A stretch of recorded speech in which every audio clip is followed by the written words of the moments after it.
اعوذ باللہ من الشیطان الرجیم بسم اللہ الرحمن الرحیم اللہم صلی علی محمد وعلی آل محمد کما صلیت علی ابراہیم وعلی آل ابراہیم انک حمید مجید اللہم بارک علی محمد وعلی آل محمد کما بارکت علی ابراہیم وعلی آل ابراہیم انک حمید مجید رب اشرح لی صدری ویسر لی امری واحلل عقدۃ من لسانی یفقہوا قولی ربنا زدنا علما یا مقلب القلوب ثبت قلبی علی دینک آمین۔ تبلیغ دین میں جو ہم حضرت امام غزالی کی کتاب سے اصلاحی بات دیکھ رہے ہیں، اسی میں آج ہم اگلا حصہ دیکھیں گے، یہ زکوٰۃ، صدقہ، خیرات، اس کا بیان، ٹھیک ہے۔ تو امام صاحب لکھتے ہیں کہ اللہ تعالیٰ نے فرمایا کہ جو لوگ اپنا مال اللہ کی راہ میں خرچ کرتے ہیں، ان کی مثال اس دانے کی طرح جس میں 7 بالیاں ہوں اور ہر بال میں 100 دانے۔ اور نبی کریم صلی اللہ علیہ وآلہ وسلم نے فرمایا، اس کو بخاری اور مسلم نے روایت کیا، کہ جنہوں نے اپنا مال اللہ کی راہ میں دیا وہی نجات پانے والے ہیں، کیونکہ صدقات اور خیرات میں مخلوق کی ضرورتیں، محتاجوں کے فاقے دور ہوتے ہیں، اس لیے یہ بھی دین کا ایک ستون ہے۔ اور اس میں یہ حکمت تک کہ چونکہ مخلوق کو اللہ سے محبت رکھنے کا حکم ہے، مسلمان بندے اللہ کی محبت کا دعویٰ بھی کرتے ہیں، لہٰذا اللہ پاک نے مال خرچ کرنے کو اپنی محبت کا معیار اور آزمائش کی کسوٹی بنا دیا، تاکہ مدیان ایمان کے دعوے کو جھوٹ سچ کھل جائے، کیونکہ عام قاعدہ ہے کہ انسان اپنے اس محبوب کے نام پر جس کی محبت دل میں زیادہ ہوتی ہے، اپنی تمام مرغوب و پیاری چیزیں لٹا دیا کرتا ہے۔ پس مال جیسی پیاری چیز کا حق اللہ تعالیٰ کے نام پر خرچ کرنا خدا کے ساتھ محبت کے بڑھے ہوئے ہونے کی علامت ہے، اور بخل کرنا اللہ کی محبت نہ ہونے کی دلیل ہے۔ بخل کیا ہے؟ کنجوسی۔ صدقہ و خیرات دینے والے مسلمان 3 طرح کے ہوتے ہیں۔ سب سے پہلے اعلیٰ درجہ کے جو ہیں، یہ ان میں کون آئے گا؟ جو خدا کی راہ میں مال دیتے ہیں محبت سے، مثلاً حضرت ابوبکر صدیق رضی اللہ تعالیٰ عنہ کی بات آئی، جب انہوں نے مال دیا تو آپ صلی اللہ علیہ وآلہ وسلم نے فرمایا، ابو بکر اپنے لیے کیا رکھا؟ تو انہوں نے عرض کیا، اللہ اور اللہ کا رسول۔ اسی موقع پر حضرت عمر رضی اللہ تعالیٰ عنہ نے بھی جب میرا خیرات کا مال دیا تو آپ صلی اللہ علیہ وآلہ وسلم نے فرمایا، اے عمر تم نے اپنے لیے کیا رکھا؟ تو انہوں نے جواب دیا، جس قدر لایا ہوں اسی قدر چھوڑ آیا، یعنی آدھا مال لے آیا، آدھا گھر میں رکھ دیا۔ تو اس وقت نبی کریم صلی اللہ علیہ وآلہ وسلم نے فرمایا، تم دونوں کے مرتبے کا فرق تم دونوں کے جواب سے ظاہر ہے۔ اس کو ترمذی نے روایت کیا اور حدیث پاک حسن صحیح ہے۔ دوسرے درجے میں خیرات کا متوسط درجہ جو ہے، اس میں جو سارا مال تو خدا کے نام پر نہیں دیتے، مگر اس کے ساتھ ہی اپنے نفس پر بھی ضرورت سے زیادہ خرچ نہیں کرتے، بلکہ محتاج بندوں کی حاجتیں ظاہر ہونے کے منتظر رہتے ہیں، اور جس وقت کوئی مصرف یعنی کہ مستحق پاتے ہیں تو بے دریغ مال ان کو دیتے ہیں۔ یہ لوگ اپنے کی زکوٰۃ یعنی مقدار فرض پر ہی اتفاق نہیں کرتے، یعنی صرف یہ نہیں کہ صرف جو زکوٰۃ بن گئی تھی صرف وہی دیں، نہیں، بلکہ اللہ کے راہ میں اور مال بھی خرچ کرتے ہیں، ٹھیک ہے۔ تیسرا درجہ جو ہے وہ کمزور مسلمان ہے، جو زکوٰۃ واجبہ ہی کے ادا کرنے کو غنیمت سمجھتے ہیں۔ وہ سمجھتے ہیں کہ ہماری زکوٰۃ ادا ہوگی، اللہ خیر صلی اللہ کافی تھا۔ اگر اس سے زیادہ خیرات نہیں کرتے تو مقدار واجب میں اس پہ کمی بھی نہیں کرتے، یہ بھی بات ٹھیک ہے۔ تو ان تینوں گروہوں کے مرتبوں کا فرق، اللہ تعالیٰ کے ساتھ محبت کی مقدار، ان کے خرچ کی حالت سے خود ہی سمجھ لیں۔ بس اگر پہلے اور دوسرے درجے تک نہ پہنچ سکو تو کم از کم تیسرے درجے سے بڑھ کر متوسط لوگوں کے ادنیٰ درجے تک پہنچنے کی کوشش ضرور کرنی چاہیے۔ مقدار واجبہ کے علاوہ روزانہ کچھ نہ کچھ صدقہ کرنا چاہیے۔ اگرچہ روٹی کا ذرا سا ٹکڑا ہی کیوں نہ ہو۔ بس اگر ایسا کرو گے تو بخیلوں کے طبقے سے اوپر چلے جائیں گے، یعنی کہ بخل سے انسان بری ہو جائے گا۔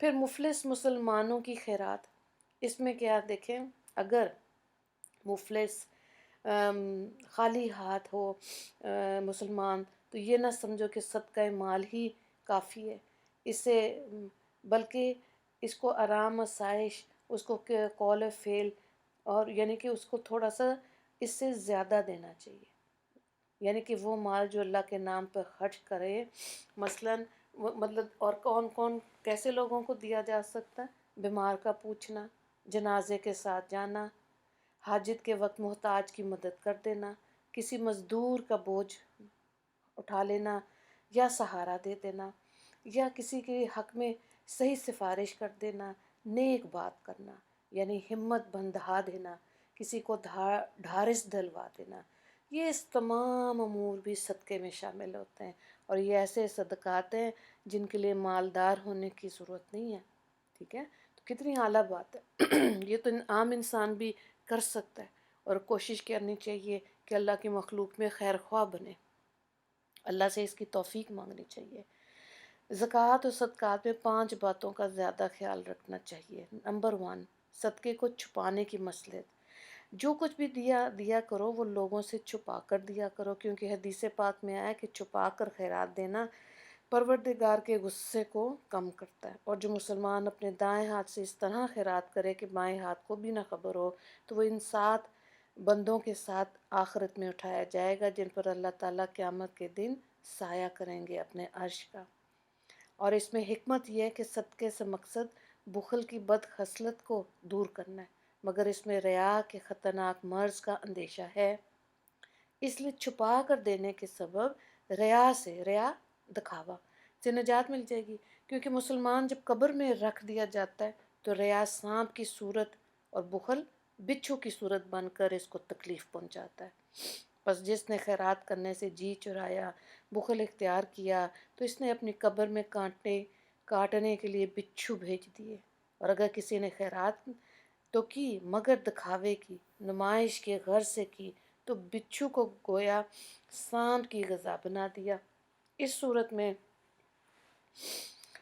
بچھو سے تو نجات ہوگی مگر سانپ کی زہریلی قوت اور زیادہ ہوگی، کیونکہ بخل کا منشا پورا ہوا تو بچھو کا زور بڑھے گا، اور ریا کا منشا پورا ہوگا تو سانپ کا زور زیادہ ہوگا۔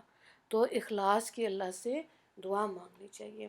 دوسرا ہے کہ احسان نہ جتائیں، جیسے جسے خیرات دی ہے اس پر احسان نہ جتاؤ، اور اس کی شناخت یہ ہے کہ مثلاً کسی محتاج کو خیرات کے طور پر کچھ دے دیا اور اس سے شکر گزاری کی توقع رکھی، یا مثلاً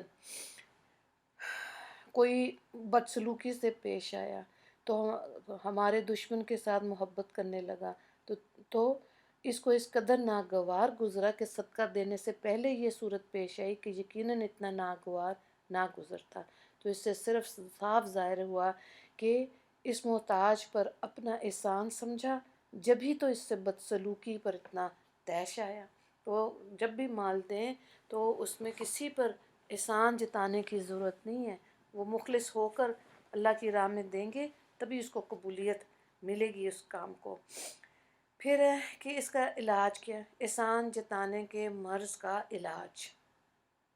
اس کا علاج یہ ہے کہ اس محتاج کو اپنا محسن سمجھو جس نے تم سے صدقے کا مال لے کر تم کو حق خداوندی سے سبک دوش کر دیا، اور تمہارے مرض بخل کا طبیب بن گیا، کیونکہ معلوم یہ ہوا کہ زکوٰۃ اور خیرات سے مقصد بخل کا دور کرنا ہے۔ پس مال زکوٰۃ کو گویا بخل کا دھواں ہوا، یہی وجہ کہ نبی کریم صلی اللہ علیہ وآلہ وسلم زکوٰۃ کا مال اپنے اوپر خرچ نہیں کرتے تھے، فرمایا کرتے تھے یہ مال کا میل ہے، تو جس مسلمان نے تمہارے مال کا میل لے کر تمہیں اور تمہارے مال کو پاک صاف بنایا، تو بھلا بتاؤ اس کا تم پر احسان ہوا یا تمہارا اس پر احسان ہوا؟ بھلا اگر کوئی جراح مفت زخم کھول کر تمہارا وہ ناقص خون نکال دے جو تمہاری دنیاوی زندگی کے لیے نقصان دے، تو کیا تم اس کو اپنا محسن نہیں سمجھتے؟ اسی طرح جو شخص قلب سے بخل کے فاسد مادے کو، جس کی تکلیف کا حیات آخری میں اندیشہ ہے، بلا معاوضہ لیے ہوئے مفت نکال دے، تو اس کو بدرجہ اولا اپنا محسن اور خیر خواہ سمجھنا چاہیے۔ تیسری بات یہ ہے کہ عمدہ سے عمدہ اور پاکیزہ مال خیرات کرو، کیونکہ جو چیز تمہیں ناپسند ہو اس کا اللہ کے نام پر دینا کیسے مناسب ہو سکتا ہے؟ ٹھیک ہے، تو اس کا مقصد کیا ہے کہ یہ اللہ کی محبت کا بھی امتحان ہے۔ بس جیسی بری یا بھلی چیز اللہ پاک کے نام پر خیرات کریں گے ہم، اس سے خود ہی معلوم ہو جائے گا کہ ہمیں اللہ کے ساتھ کتنی محبت ہے۔ چوتھی بات یہ ہے کہ جو کچھ بھی اللہ کی راہ میں دیتے ہیں اس کو خوشی خوشی دینا، دل پہ بوجھ رکھ کے نہیں دینا۔ نبی کریم صلی اللہ علیہ وآلہ وسلم نے فرمایا 1 درم 1,00,000 درم سے بڑھ جاتا ہے۔ اس کا مطلب یہی ہے کہ جو 1 درم نیک نیتی سے خوشی خوشی دے، وہ 1,00,000 درموں سے بڑھ کر زیادہ ہوگا جو ناگواری سے، دل کی تنگی سے دیا جائے گا۔ پانچویں بات یہ ہے کہ صدقے کے لیے محل و مصرف عمدہ تلاش کیا کرو، یعنی کسی پرہیزگار عالم کو دیا جائے کہ مال جو ہے صحیح معنی میں اس کا استعمال و مصرف ہو، اللہ تعالیٰ کی اطاعت و تقوی پر قوت حاصل ہو، یا کسی عیال دار نیک بخت مسلمان کو دینا چاہیے۔ اور اگر یہ تمام اوصاف ایک شخص میں جمع نہ ہوں تو جس میں ایک وصف پایا جا رہا ہے دونوں میں سے کوئی ایک بھی ہے، اس کو صدقہ دینا چاہیے۔ البتہ نیک بختی کا لحاظ سب سے مقدم ہے، کیونکہ دنیا کا مال و متاع بندوں کے لیے اسی واسطے مہیا کیا گیا کہ ان کے ایام گزاری آرام سے ہو سکے اور چند روزہ ایام میں آخرت کا اجر و ثواب حاصل ہو جائے۔ تو جو لوگ در حقیقت سفر آخرت میں مشغول ہیں اور اس عالم فانی کو راستے کا پڑاؤ مسافر خانہ سمجھتے ہیں، وہی تمہارے پیسے کے مصرف ہو جائیں گے۔ دیکھو نبی کریم صلی اللہ علیہ وآلہ وسلم ارشاد فرماتے ہیں، پرہیزگاروں کو کھانا کھلایا کرو، ایمانداروں ہی کو پہنچایا کرو اپنا مال، تاکہ ان کے لیے بھی آسانی ہو۔ تو یہاں پر یہ ہے کہ انسان کو زندگی میں ایسے ہی لوگوں کو صحیح معنی میں تحقیق کر کے زکوٰۃ کو ادا کرنا چاہیے، اور جو اللہ کی راہ میں خرچ کر رہے ہیں اس پہ بھی اچھا مال دینا چاہیے۔ روایات میں آتا ہے ایک دفعہ نبی کریم صلی اللہ علیہ وآلہ وسلم گھر تشریف لائے اور انہوں نے دیکھا کہ حضرت عائشہ ایک کوائن کو، درہم کو صاف کر رہی تھی۔ تو آپ صلی اللہ علیہ وآلہ وسلم نے پوچھا عائشہ کیا کر رہی ہو؟ انہوں نے فرمایا کہ اس کو میں صدقہ کرنا چاہتی ہوں، اور جب سے مجھے یہ پتہ چلا ہے کہ صدقہ پہلے اللہ کے ہاتھ میں جاتا ہے پھر حقدار کے پاس جاتا ہے، یعنی کہ اللہ اس کو پہلے قبول کرتا ہے پھر اس کو ملتا ہے، تو اس لیے میں اس کو سکے کو چمکا رہی ہوں کہ اللہ کے ہاتھ میں بہترین چیز جائے، صاف ستھری چیز جائے۔ سبحان اللہ۔ اس لیے کوشش یہی کرنی چاہیے کہ اگر روپیہ پیسہ دے رہے ہیں تو ایسا نوٹ دیں جو ذرا صاف ستھرا ہے، لینے والے کا بھی دل خوش ہو جائے۔ اللہ تعالی ہمیں اخلاص کے ساتھ دین کی تعلیمات پر عمل کرنے والا بنا دے۔ آمین۔ وآخر دعوانا ان الحمد للہ رب العالمین۔ اللہم اغفر لی مسلمین والمسلمات والمؤمنین والمؤمنات۔ السلام علیکم ورحمۃ اللہ وبرکاتہ۔